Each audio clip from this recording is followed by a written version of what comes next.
यदि स्कंद पुराण को आप पढ़ते हैं गीता प्रेस गोरखपुर की, तो उसमें गीता प्रेस गोरखपुर की स्कंद पुराण में वर्णन आता है भगवान शंकर के आवाज को दे। स्कंद पुराण में वर्णन आता है कि भगवान शिव के पुत्रों में हेती और प्रहेती की भी कथा आती है। ये दोनों असुर है,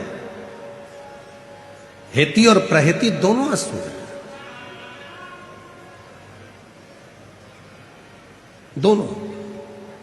जैसे आज होलिका का दहन होता है, होलिका जला रहे हैं, होलिका का दहन कर रहे हैं, कौन है? हिरण्यकशिपु, हिरण्याक्ष की बहन।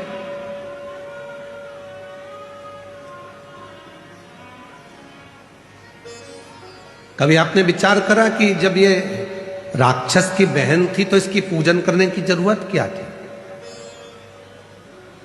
होली की पूजन दो बार होती है, एक जलने से पहले और एक जलने के बाद। लोग सुबह पूजन करने जाते हैं, कोई जलने के बाद पूजन करने जाता है।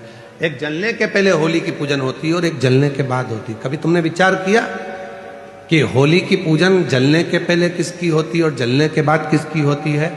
तो याद रखना, जलने के पहले जो होली की पूजन होती है वो हिरण्यकशिपु, हिरण्याक्ष की बहन होलिका की होती है, ढूंढा की होती है।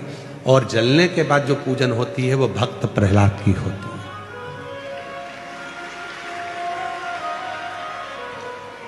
तो हम सनातनी, हम हिंदू, हम सनातन धर्म को धारण करने वाले, हम इस राक्षस की बहन की पूजन क्यों करें?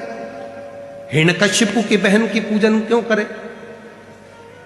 तो शिव महापुराण में चरित्र आता है हिरण्यकशिपु की बहन का। श्रीमद् भागवत में भी चरित्र है, विष्णु पुराण में भी चरित्र है, नरसिंह पुराण में चरित्र है, स्कंद पुराण में चरित्र है। हिरण्यकशिपु की बहन का नाम था ढूंढा। क्या नाम था? जम के बोलो, ढूंढा। इसलिए होली में लकड़ी नहीं जलाते, मोटे मोटे ढूंढ जलाते। मोटे मोटे जो लक्कड़ होते हैं उसको ढूंढ कहा जाता, तो वो जलाते होली में। लकड़ी नहीं, ढूंढ, मोटे मोटे लक्कड़।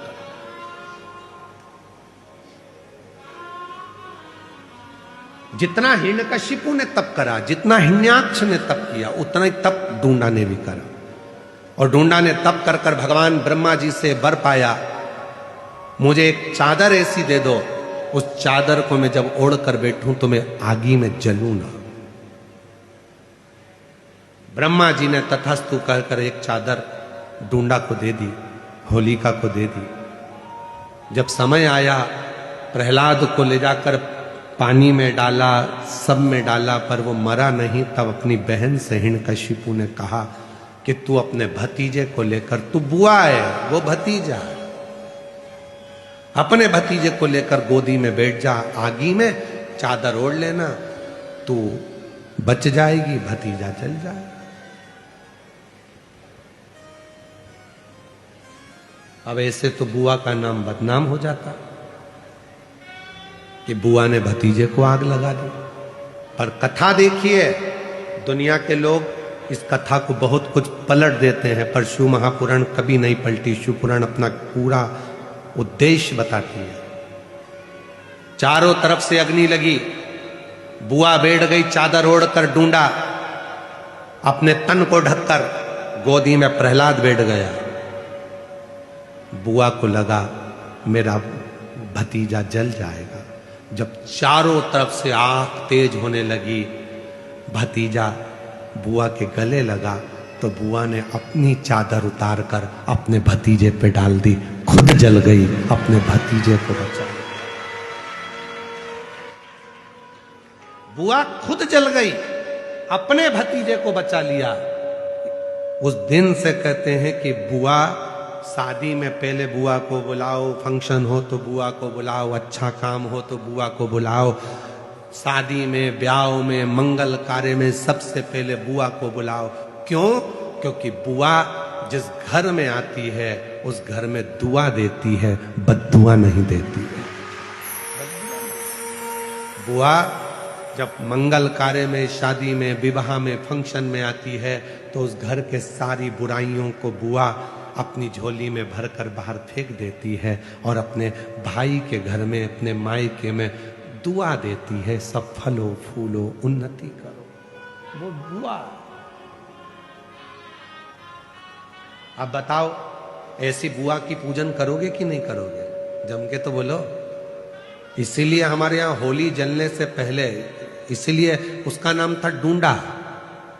मरने से पहले उसने अच्छा काम कर कर भगवान की होली, इसलिए उसका नाम हो गया होली। अच्छा काम कर कर भगवान की होली, तो फिर उसका नाम होली हो गया। और वही होली का, इसलिए जलने से पहले जो पूजन होती है वो बुआ की होती है कि इतनी अच्छी बुआ जिंदगी में कभी नहीं मिल सकती जो खुद जल गई और अपने भतीजे को बचा लिया।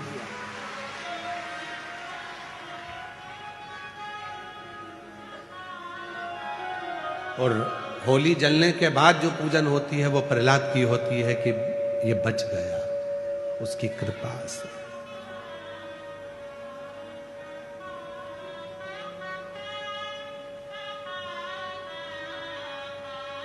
बोला है होली का जो तुम कहे ये असुर है। जरूरी नहीं कि असुर का दिल नहीं होता। हो सकता है कोई व्यक्ति बहुत गुस्सा करता है, क्रोध करता है, अपशब्द बोलता है, बहुत ज्यादा आड़ा टेढ़ा बोलता है। हो सकता है वो भी बहुत प्रेम करता हो, बहुत प्यार करता है। कभी कभी प्यार में भी क्रोध आ जाता है। जिसको बहुत चाहो और वो सुनता नहीं ना, तो फिर गुस्सा आ जाता है। कभी कभी झगड़ा भी होता है, ऐसा नहीं है कि झगड़ा नहीं होता।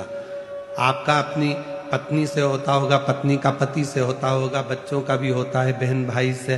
पर कभी कभी शंकर का जो भक्त होता है ना, वो भी महादेव से झगड़ा कर लेता है।